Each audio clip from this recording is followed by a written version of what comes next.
Review morning briefing on Thursday, the 5th of September. I'm Derek Clark and I'm joined this morning by Joshua Barry. How's it going, Joshua? Hello, Derek. It is going, not bad. How are you?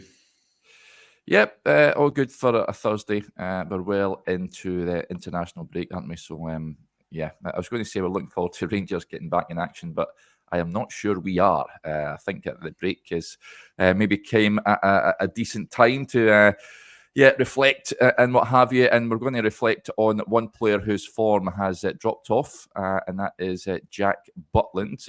Before we do that, bit of news yesterday, you would have seen a date for your diary, folks. The Rangers St Johnstone match has been rescheduled. It was due to take place on Sunday, October the 6th. Rangers playing Lyon or 3 days earlier on the Thursday. However, the match also coincides with an event taking place at Glasgow over that weekend, the Great Scottish Run, which takes place on the same day. So the match, originally scheduled for 3 p.m, has been moved to an 8 p.m. kickoff on a Sunday night. Our club statement reads, Rangers Scottish Premiership match with St Johnstone on Sunday 6th of October has been moved to an 8 p.m. kickoff. With the Great Scottish Run taking place in Glasgow that day, many roads around the south side of the city will be closed until late in the afternoon, making safe and efficient access to the match impossible for a traditional afternoon kickoff. Rangers put forward a number of alternative options, including an earlier kickoff and a fixture reversal, but all were rebuffed by the other stakeholders involved. Playing on the Saturday is not feasible, given our match with Lyon takes place on the Thursday evening, while the Monday evening is also not possible, with that falling in the international window. The club is fully cognizant of the inconvenience this will cause to many of our supporters, and we share in your frustration at this situation. We will continue to engage with stakeholders, including public transport providers and Glasgow City Council, and update supporters on access plans and routes closer to the match taking place. Following the switch to the Sunday at 8 p.m, this match has subsequently also been selected for live TV coverage by Premier Sports. So, Rangers were keen on that fixture being reversed, playing at McDiarmid Park as opposed to Ibrox, and then heading to Ibrox later in the season. Got to say that I think I would have preferred that, Joshua. 8 p.m. on a Sunday night, not ideal. Yeah, not great. Obviously, I think as that statement reads, there was a few proposals it put forward, but they've been rejected. And Rangers obviously playing on Thursday night, so an early kickoff wouldn't have been ideal. But 8 o'clock on a Sunday, I can't think of the last time I was at a game at 8 o'clock on a Sunday night. So we'll look forward to that one, Derek. But not an ideal time, I think, for probably a number of people getting to the ground in a variety of different places. And even though Rangers have probably or Rangers have, as they say in that statement, put alternatives to other stakeholders, they've been rejected, so it is going to be a late kickoff on a Sunday night. Yeah, I feel for the fans. Like Kenny says there, trying to head back from the game as Blazing Blue 72. Tube shuts at 6 p.m, which is just farcical. It's 2024. What's the script with that? Unreal. But there you go. So that is a match that unfortunately will have to be played 8 p.m. on a Sunday evening. Waiting all weekend for that game. But let's move on then to... You've done some bit of investigating yesterday, Joshua. Spent all day looking at Jack Butland. His form is a concern. There's no doubt about it. And how much of a concern is it? I will pass the point over to your good self to give us an idea at how alarming this drop-off in form is. Yeah, well, we've got a piece on the website this morning, which is linked in the description, which goes into this in a bit more detail, and it effectively uses a metric, called goals saved above average. Now that is, I'll read out the description of what that stat is. It's how many goals did the goalkeeper save concede versus expectation, using the post-shot expected goals model, which is taking the expected goals model, the probability of a chance turning into a shot, and extending it a bit further. What was the shot velocity? What was the positioning of defenders? It allows you to then have a really good idea of, is the goalkeeper over or underperforming the shots they've conceded based on the quality of efforts. Adam and I have done our Rangers Review Extra podcast this week, where we look back at the Old Firm, and Clement came out after the game and said, Celtic had 14 shots, Rangers had 13. We had 4 on target, they had 4 on target. Stats can be misleading because the expected goals, the actual quality of the chances that Rangers and Celtic conceded when the game was at 3-0, Celtic had created over, I think it was 2.04 expected goals, and Rangers had created something like 0.6. So you can make stats. You can put it in your corner if you like at some points. This is a really good, I guess, non-biased way of looking at Butland's goal saved above average. Now, if I tell you generally what's happened, his shot stopping and his performance was about average around this time last year when Michael Beale was at the club. It then shot up and he had a really good 4 months under Clement. And then ever since February 28th, when he made a fantastic save away at Kilmarnock to kind of catalyse that comeback for Rangers, like the rest of the team, Butland's form has dropped. But there's a lot of context and a lot of caveats to add in amongst this, which are included in the piece, and I'm going to try and include in this morning briefing as well. So I'll pull up, Derek, this graph which shows Butland's goal saved above average. If you can maybe take off that banner, I'll explain it to people before they get freaked out. The blue bars indicate his goal saved above average every single game. So is he basically, based on the shots he's conceding, based on the quality of chance that the opposition are creating, is he above or below expectation? And you can see it kind of, there's a lot of different indents which we can talk about. The red line is his 10-game rolling average, which really fits into what I've just said, which is at the start of this last season about average, went up considerably around the winter time, and then dipped around March when Rangers were in a poor run of form. Now, there's some context to add as to Butland's overall goal saved above average number. You can see there that kind of really big blue indent in an opposite direction or a negative direction that you wouldn't want to see. That's Hearts in the final game of the season, concedes 2 late goals. How much do you judge that? Probably not that much. Similarly, there's a game in here against Aberdeen, Michael Beale's last game, where no one plays well. So there's a lot of context to be added. One of the concerns I think with Butland is in the Old Firm games, he's not really had a great performance so far. There's only been 1 out of 5 Old Firm or 6 Old Firm games I think he's played so far. All of this is only taking league data, where he's had an about average performance. He's conceded some avoidable goals at other points as well. So I'll let people look at that graph in more detail if they want to in the description. But it basically shows starts okay, performs really well, drops off around winter and has remained, drops off after winter and has remained at around that level since the start of this season, where he's had a couple of good performances, but then obviously conceded that avoidable goal against Kyogo at the weekend. And just before I throw back to you, Derek, Butland said after, he effectively said, I thought I was in a good position to build play. He wasn't expecting Rangers to lose the ball in that area, right? You can't remember the exact quote, but that's effectively what he was insinuating, why he was out of position in the lead up to the Kyogo goal. I think why he deserves a lot of caveats around the discussion of his form is he's not had a settled defence, and I want to use one particular example to show why I think that is a big deal. He also played more minutes last season than he had done in the previous 4 seasons combined. So is it a surprise that his form dropped off around spring? Had he played too much football? You see, if I take this goal here, Derek, which is Matt O'Reilly's goal, which was the first goal in Celtic's 2-1 win after the split last season, the goal had a post-shot expected goal rating of 0.28, effectively a 28% chance of finding the back of the net once Matt O'Reilly had hit it. You can see Butland here, though, he's kind of got the far side of the goal to cover, right? And there's a comment here I want to bring up from Blue Yonder. He says, a goalkeeper needs a settled defence in front of him and a firm understanding and a relationship. Ours has changed many times. You think back to the goal that Rangers conceded in the 3-3 game, Tavernier hitting the ball off Maeda. You think back to the fact that Butland doesn't expect Rangers to concede the ball in such a poor position in the lead up to Kyogo's goal. And also here in this situation, he's got Ben Davies and Borna Barisic, who should block the front post. I use an example in the piece of Dan Byrne, the Newcastle defender, speaking about how when a defence and a goalkeeper have a relationship, they'll kind of understand that, okay, one blocks the near post, one blocks the far post. Butland probably is trying to overcompensate in this situation for the far post, expects Barisic to block the near post. He goes in with it and leaves a gap for O'Reilly to shoot through, and it looks really bad. All that to say is Butland's been poor in Old Firm games. I think he's been let down by the inconsistency ahead of him.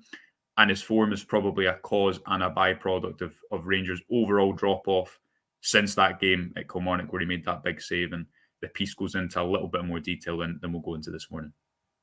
Yeah, interesting stuff. Folk are going nuts at the word caveat, incidentally. I blame John Bennett for that. Sorry.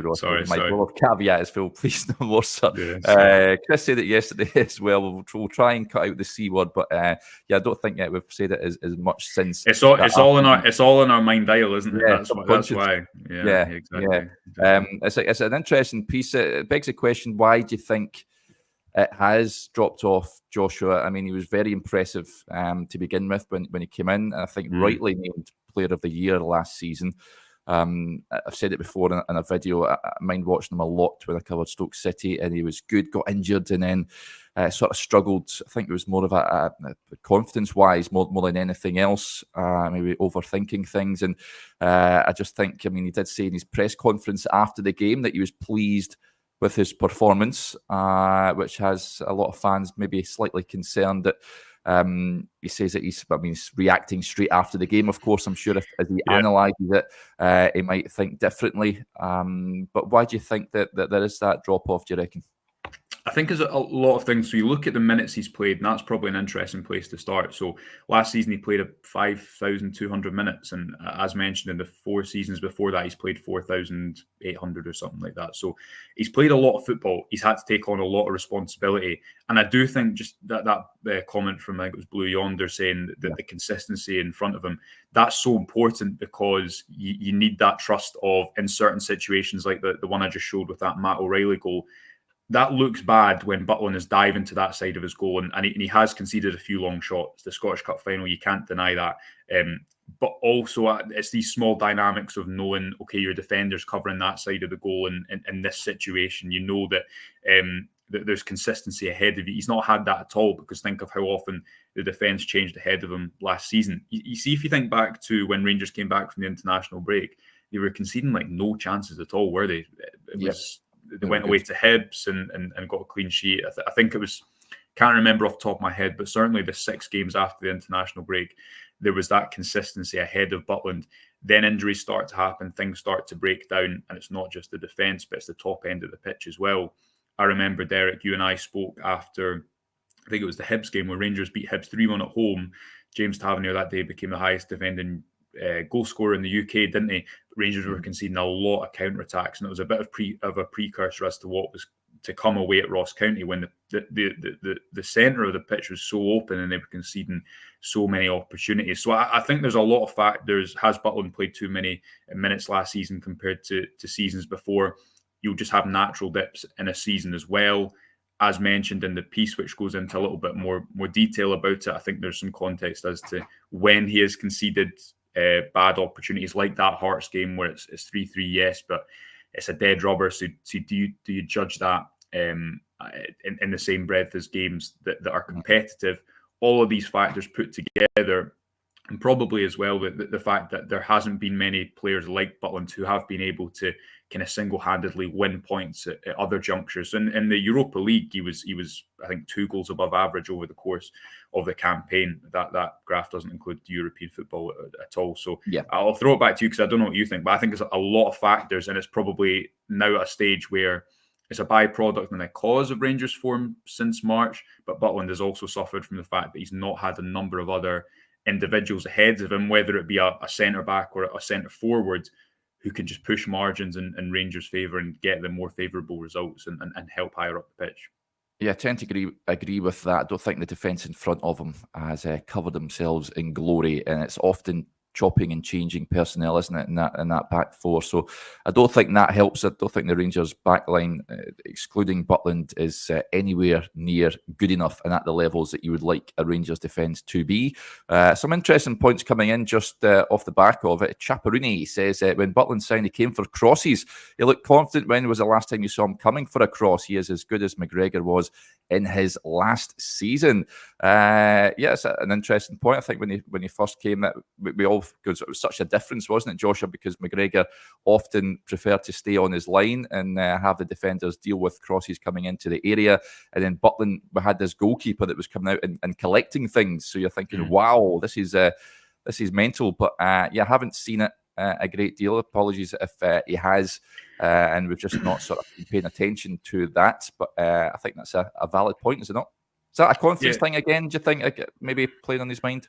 Well, the fact that he's not as confident. Yeah, I don't know. I mean, the overall mood of a team, and people have mentioned England call up as well, haven't they? The fact that he didn't get that England call up in, what was that, in March or April time? I think there was 2 international squads announced around the springtime, and they've maybe said that okay, has his performances been impacted by that? I struggle to believe that. I think a player's form or confidence could be dented somewhat because he probably thinks, you know, what more can I do? If you look at his form up until that point, what more can I do to get myself into the England squad? When he looked at the individuals that are being called up ahead of him when there was a number of injuries. But I don't think that spurs you on to perform any worse. It probably spurs you on to perform better. And again, he has had to pick up, I think, flack for others, not just in his performances, but also from a leadership point of view. As well, he is kind of the voice, I think, of the team at the moment, and he's the one who's spoken after difficult results. He's the one who's maybe done press conferences before Old Firm games last season. So I think it is a number of things. He does always speak well to his credit. He does, and I think he's honest. But that's why I keep using the phrase byproduct or a cause, because, you know, Rangers' form has dropped in part because of Butland. His levels are lower, have been lower in the spring compared to over the winter time. But also, it's a byproduct. Sorry, as a cause of that, but also it's a byproduct because, you know, if again to go back to that O'Reilly example, if players ahead of Butland aren't performing well, if Rangers lose the ball in bad areas, if Tavernier hits the ball off Maida early on, which also skews Butland's goal saved above average number in that 3-3 Old Firm game, then that's not going to help him as well. So, yeah, I think you can say that he needs to, especially in Old Firm games, he needs to have a really good performance, and his levels probably need to reach what they were over Christmas time, over winter time in particular. But it's also not just about him, and probably for quite a lot of his Rangers career, it has been about him bailing Rangers out at certain junctures. It's very similar, I think, although Cyril Dessers isn't as good a player as Butland. He was performing above his expectation, scoring more goals than he should have around about that same winter time. And when he dropped off, when he wasn't able to finish as clinically as we know he's going to do, he'll score goals in the season, but he's not going to take every single opportunity, and he's probably not going to perform above expectation over a really long period of time. You go back to that Ross County game where Rangers got beat 3-2 and they conceded so many chances. Dessers has that big moment with the game at 1-0, I think, doesn't he, to go and strengthen Rangers' lead. When you're relying on him over the course of the season, you probably aren't going to win the league. And that's what we saw last season when he was really the only option up the top end of the park. Yep, a few points coming in. Mac, I love this. He says, when Gorham was injured and Dibble started against Celtic, Richard Gough told him, stay in the 6-yard box, we'll deal with the rest. It would be great to get back to that. Loved that game, incidentally, when Andy Dibble got the call from Walter and he came up and had a blinder. I think that was the Durant Laudrup goal, I think. The Rangers went and won. It was pivotal in Rangers going on and winning 9 in a row. But they were down to the bare bones. That's when Hateley came back up as well. So loved that game. One of my favourite Old Firm games of all time. Just on Butland's form then, Joshua. Colin with a point here says, give Butland a rest, play Kelly. It might help. I think that would help, putting Liam Kelly in? I don't think so. I can imagine that I've not been keeping track of the comments, but I can imagine I might have upset some people by suggesting that a goalkeeper can play too many minutes. Yeah, it's all about opinion, it is all about opinions. Yeah, and we welcome them here, but listen, we try and look at things from an objective point of view as possible. And what I mean by too many minutes, so is I guess just kind of the intensity of playing at that level every few days, and the fact that he's not done that before. You know, he was on the bench the whole season before United, wasn't he? And he played a lot of football last season. So I don't think at the moment he needs a rest. I don't think it's a fitness issue. I just think it's an important thing to flag up that if you only play 4,000 minutes over 4 seasons and then you come and play more than that in one season, the season after, then that possibly could be a factor. But Butland's clearly the number one. He's clearly a very good player, and I think he will get back to those levels Rangers need him to. It's just a question overall for Rangers. How do you build form? How do you build momentum at the moment, especially going into what's a difficult pretty difficult run of fixtures after the international break. Dundee United away is not an easy game by any stretch for Rangers returning from the international break. So he's clearly your number one. Kelly has clearly not been coming with the expectation that he's going to usurp Butland. Really, I would imagine at any point he'll compete with him. He might play some cup matches. He's not coming in on the assumption that he's going to be the number one if Butland is there at the club.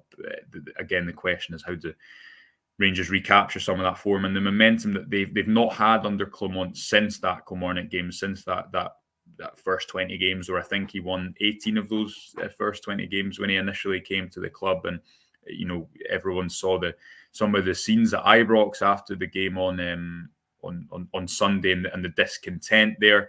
That's what Rangers now need to work within. That's the mood that they need to try and shift.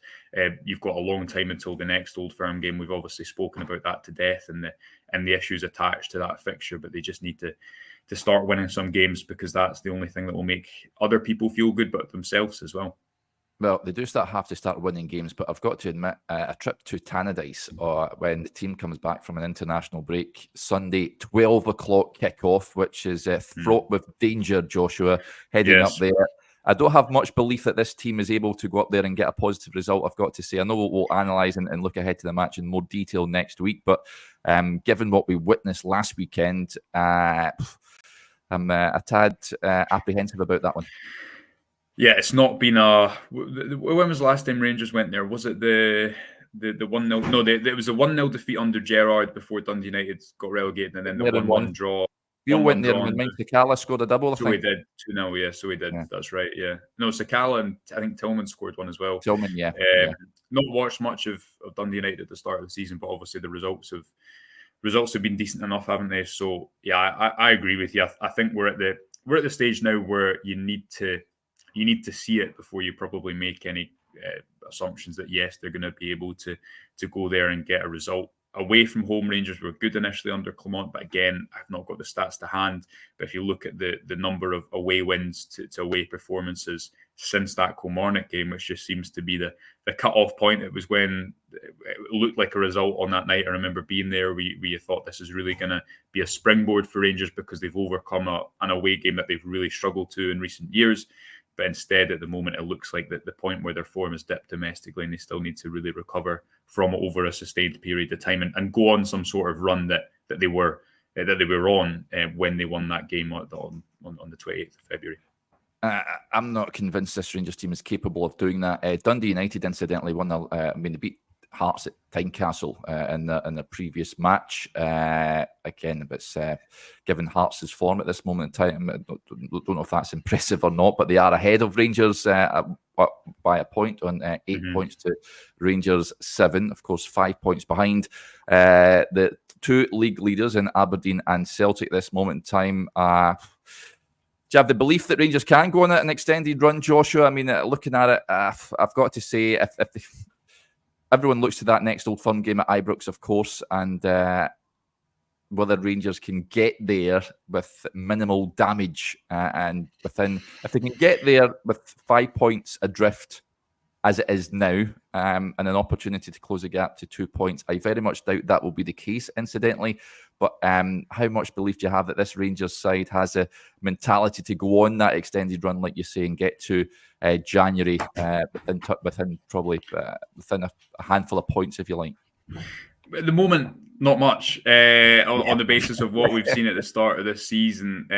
Listen, I think if you compare the end of last season the start of last season to this season, Rangers cannot afford to lose another game at the moment. They need to build some momentum, and that Dundee United game is difficult because 12 o'clock.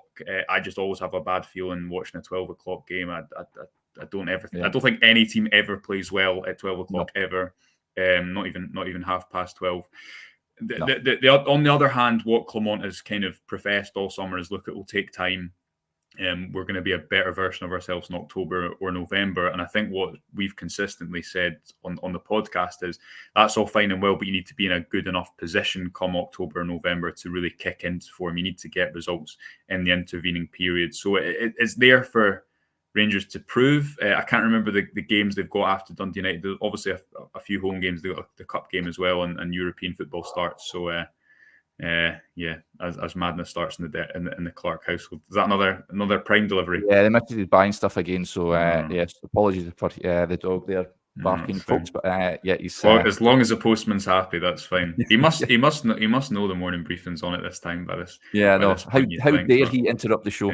Yeah. But anyway, I all to prove. I think, as you're saying, they're all to prove, because to get the luxury of, okay, we'll be better in October, November, you have to get the results beforehand. And that's the overall point that I keep coming back to after this Old Firm game. People need to see, obviously, how you're going to get out of it. They need to see why this won't be the case next time. And that comes down to results and performances. And you need one or the other while you're building. And that's what Clement needs over the next couple of months, starting away at Dundee United. Yeah. Love this. Kev says, the dogs bark, but the Rangers review rolls on. The old Pedroism. So it feels like we're back in the Pedro era, incidentally, given what we witnessed recently. But let's hope we are not, and Philip Clement can turn things around over the next week or so and beyond. I'll just address this bit of admin. Ian says, Derek, subscribed in August but cannot get into the members-only YouTube channel. The link, I don't know if you mean the website there, Ian, or the members section, the Rangers Review Extra channel. They are different. The link for the extra channel is below this video. If you click that, it should give you the option to join. And a number of videos already this week. May not be any Rangers action on the immediate horizon, but plenty of content on there. And Chris and Stevie recorded their latest episode of The Talking Point, where they discussed James Tavernier in detail, whether he is a leader or a liability. So do go and check that out. Very good watch it is. And yourself and Adam did the tactics show, Joshua, on that game at the weekend. If that's your thing, then I'd urge you to go and check it out. Yeah, we always have the good stuff to talk about, don't we? But we've tried to we've tried to give some context as to what Rangers are trying to do, why they, especially speaking about their man marking approach. I mean, even talking about that O'Reilly goal that Butland concedes, it's just the goals that Rangers concede in this fixture have been really copy and paste. But something that Adam and I talk about is, look, this was the case a couple of years ago. Van Bronckhorst's system against Celtic only really worked when Bassey was there. When Bassey wasn't there, Rangers were beaten pretty heavily.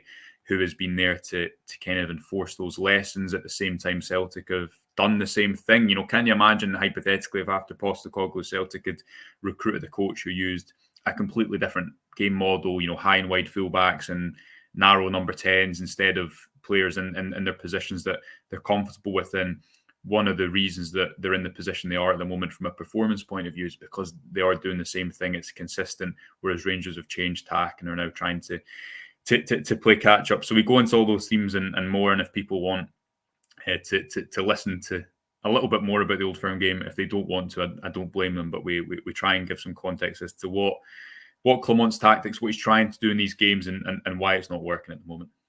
Yeah, so do go and check that out, folks. Just a few things before we wrap up. The Rangers women's team had a bit of a humbling experience last night in their Champions League qualifier. They were down in London taking on Arsenal at Meadow Park, the home of Boreham Wood, losing by 6-0. They're up against top-class opposition, of course. Joe Potter said afterwards, that is the level you're going to come up against, one of the best. We knew that. We have to be braver.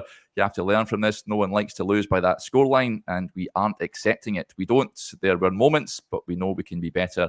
And what we showed at times, and we will be. We have to put it right quickly on Saturday. So it looks like, barring one of the greatest comebacks of all time in the history of the game, Rangers will be exiting the Women's Champions League this season. But Arsenal just a step above.